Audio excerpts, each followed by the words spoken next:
इतिहास का वो अकेला ऐसा इंसान था जिसे विश्व विजेता के तौर पर याद किया जाता है, अलेक्जेंडर द ग्रेट। पहला ऐसा इंसान जिसने पूरी दुनिया को जीतने का सपना देखा था, जिसने अपनी जिंदगी में कभी कोई युद्ध नहीं हारा और भारत में जिसे हम सिकंदर महान के नाम से जानते हैं। इस वीडियो में आप उसी सिकंदर महान के बारे में 23 ऐसी बातें जानोगे जो शायद ही आपको पता हों, सो वीडियो को आखिर तक जरूर देखना। नंबर 23, अलेक्जेंडर द ग्रेट को इतिहास के 100 सबसे प्रभावशाली लोगों में गिना जाता है। उनको अलेक्जेंडर थर्ड और अलेक्जेंडर मैसिडोनियन के नाम से भी जाना जाता है। अलेक्जेंडर मैसिडोनिया का शासक था। मैसिडोनिया प्राचीन ग्रीस में एक साम्राज्य था। नंबर 22, अलेक्जेंडर नाम ग्रीक भाषा के 2 शब्दों से मिलकर बना है। पहला है एलेक्सिन, जिसका मतलब है टू प्रोटेक्ट, और दूसरा शब्द है एंड्रोज, जिसका मतलब है मैन। सो अलेक्जेंडर का मतलब हुआ प्रोटेक्टर ऑफ मैनकाइंड, यानी मानवता का रखवाला। नंबर 21, यह कहा जाता है कि जिस दिन अलेक्जेंडर पैदा हुए थे उसी दिन ग्रीस के टेम्पल ऑफ आर्टेमिस को जला दिया गया। ये किसने और क्यों किया था, इस बारे में इतिहास में ज़्यादा जानकारी नहीं मिलती। टेम्पल ऑफ आर्टेमिस दुनिया के 7 अजूबों में शामिल था। नंबर 20, अलेक्जेंडर द ग्रेट दुनिया के सबसे महान फिलोसोफर्स में से एक एरिस्टोटल के स्टूडेंट थे। जब अलेक्जेंडर 13 साल के थे तो उनकी एजुकेशन के लिए उनके फादर फिलिप ने एरिस्टोटल को चुना था। एरिस्टोटल द्वारा दी गई शिक्षा के बदले फिलिप ने स्टैजरा शहर में एरिस्टोटल के होम टाउन को फिर से बनवाया, जिसे कई साल पहले फिलिप ने ही डिस्ट्रॉय कर दिया था। एरिस्टोटल ने अलेक्जेंडर को 3 साल तक पढ़ाया, जब तक कि अलेक्जेंडर 16 साल के हुए, और इसके बाद उनके फादर फिलिप की हत्या हो गई और अलेक्जेंडर मैसिडोनिया की गद्दी पर बैठा। एरिस्टोटल ने उसको फिलोसफी, मोरल्स, रिलीजन और लॉजिक की शिक्षा दी थी। नंबर 19, अलेक्जेंडर को हेट्रोक्रोमिया इरिडियम था, जिसकी वजह से उसकी दोनों आंखों का कलर अलग अलग था। नंबर 18, कुरान शरीफ में एक बादशाह धुलकरनाइन की कहानी आती है। बहुत से स्कॉलर्स का ये मानना है कि ये कहानी अलेक्जेंडर द ग्रेट की ही है। मतलब कुरान में धुलकरनाइन नाम से जिस बादशाह का जिक्र आता है शायद वो सिकंदर ही है। नंबर 17, अलेक्जेंडर अपनी पहली जीत से लेकर मृत्यु तक अपराजित रहा। वो किसी से नहीं हारा। उसकी मिलिट्री टैक्टिक्स और स्ट्रैटेजीज आज भी दुनिया भर की मिलिट्री एकेडमीज में पढ़ाई जाती हैं। नंबर 16, सिकंदर अपनी मृत्यु तक उन सभी भूमि में से लगभग आधी भूमि को जीत चुका था जिसकी जानकारी प्राचीन ग्रीस के लोगों को थी। इसके बावजूद भी वो पृथ्वी के सिर्फ 5% हिस्से को ही जीत पाया था। नंबर 15, अलेक्जेंडर की सेक्सुअलिटी को लेकर कुछ कंट्रोवर्सी है। कुछ हिस्टोरियंस ने उन्हें बाइसेक्सुअल बताया था। रोमन एरा के ग्रीक राइटर एथेनियस ने इस बारे में लिखा था। नंबर 14, अलेक्जेंडर की 3 पत्नियां थी, रोक्सेना, बार्सिन और पेरिसेटिस। नंबर 13, अलेक्जेंडर अपनी फ्यूचर वाइफ रोक्सेना से जब पहली बार मिला था तो वो लव एट फर्स्ट साइट था।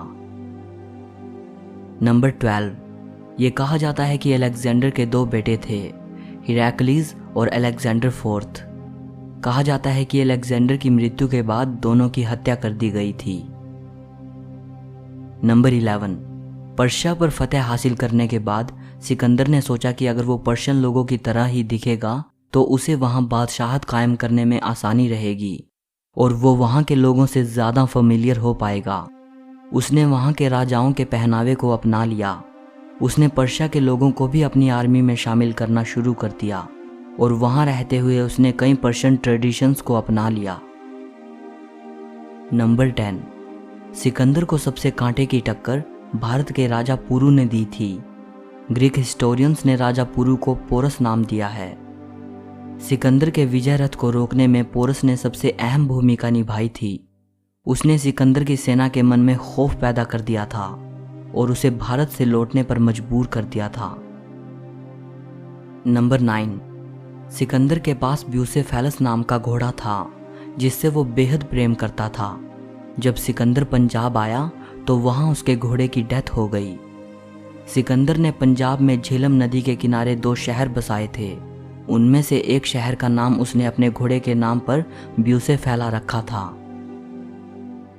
नंबर 8, दुनिया के किसी भी हिस्से को जीतने के बाद अलेक्जेंडर वहां अपने नाम से एक नया शहर बसाकर अपनी विक्ट्री को सेलिब्रेट करता था। दुनिया भर में लगभग 70 शहरों को उसने अपने नाम पर अलेक्जेंड्रिया नाम दिया था। नंबर 7, प्लूटार्क, जो कि एक ग्रीक हिस्टोरियन थे। वो अपनी book lives of the noble Greeks and Romans में लिखते हैं कि अलेक्जेंडर के शरीर से बेहद सुखद महक निकलती थी। उनकी बॉडी से इतनी मनोहर खुशबू आती थी कि वो उनके कपड़ों को भी सुगंधित रखती थी। नंबर 6, अलेक्जेंडर ग्रीस के महान कवि होमर से काफ़ी इंस्पायर था। वो होमर की एपिक पोएम इलियड को बड़े शौक से पढ़ता था। ये बुक उसे उसके गुरु एरिस्टोटल ने दी थी। अलेक्जेंडर उसे हर रोज़ पढ़ता था, यहाँ तक कि अपने कैंपेन के दौरान भी वो इसे अपने साथ रखता था। नंबर 5, 323 बीसी में अलेक्जेंडर की मृत्यु बेबीलोन में हुई थी, उसी शहर में जिसे वो अपनी कैपिटल बनाना चाहता था। नंबर 4, अलेक्जेंडर की मृत्यु दुनिया की सबसे बड़ी मिस्ट्रीज में से एक है। उसने महज 32 साल की उम्र में दुनिया को अलविदा कह दिया था। उसकी मृत्यु कैसे हुई इस बारे में कोई कुछ नहीं जानता। कुछ हिस्टोरियंस कहते हैं कि अलेक्जेंडर को जहर दिया गया था, कुछ कहते हैं कि मलेरिया से उसकी मृत्यु हुई थी। नंबर 3, अलेक्जेंडर की मृत्यु बेबीलोन में हुई थी, लेकिन उनको कहाँ दफनाया जाए इसको लेकर काफ़ी विवाद हुआ और आखिर में उनको इजिप्ट के शहर अलेक्जेंड्रिया में दफनाया गया। ये शहर अलेक्जेंडर ने ही बसाया था और अपने नाम पर ही उन्होंने इस शहर को नाम दिया था। अलेक्जेंडर की बॉडी को एक पत्थर के ताबूत में रखा गया। उस ताबूत को शहद से भरा गया था, उनकी बॉडी को डिकेइंग से बचाने के लिए। इसके बाद उसे इजिप्ट लाया गया था।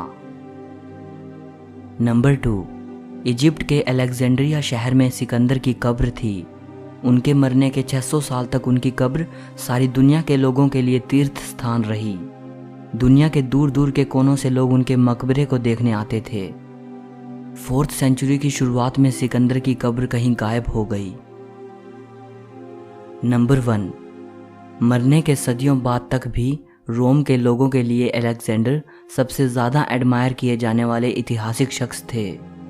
यही वजह है कि रोम की कुछ महान हस्तियों जैसे जूलियस सीजर, मार्क एंथनी और अगस्टस ने भी अलेक्जेंडर की कब्र को विजिट किया था। सो इस वीडियो के लिए इतना ही। अगर आपको वीडियो अच्छी लगी हो तो लाइक और शेयर ज़रूर करना। इस वीडियो के बारे में आपकी जो भी राय हो कमेंट करके बताइएगा।